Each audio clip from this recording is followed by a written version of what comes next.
இவன் கல்யாணத்துல இருந்து ஓடி போறதுக்கு முன்னாடியே ரிசப்ஷன்ல போட்டிருந்தான்ல அந்த கோட்டை கேக்குறான். அங்கிள் இப்ப யாராச்சும் கேட்டாங்களா? உடனே வந்துருவியே.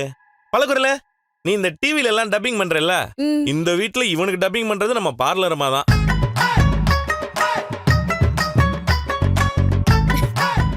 அவன் ஏதாவது சொன்னா போதும் உடனே குரலை கொடுக்க வந்துடும். ஏங்க சாப்பிடுற நேரத்திலயாவது இவனை வாயை மூடிட்டு இருக்க சொல்லுங்க. சாப்பிடும் போது எப்படி உடனே எப்படி வாயை மூடிட்டு சாப்பிடுறதுன்னு கேட்க வேண்டாம். சாப்பிடறத மட்டும் ஒழுங்கா பண்ணா போதும். மனோஜே, உனக்கு எதுக்கு கோட்டு?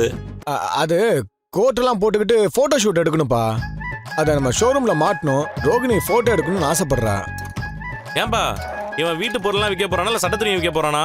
இவனை போட்டோ எடுத்து மாட்டணுங்கிறான். அப்புறம் டெய்லர் கடைன்னு எவனும் வராம இருக்க போறானுங்க. டேய், என் கடையில ஏன் போட்டோ மாட்டுறேன், உனக்கு என்ன? சரி மாட்டிக்க. என்னை பா யோகா மாறுன்னு போட்டோ மாட்டின மாதிரி இருக்கும் உன் மூஞ்சிக்கு.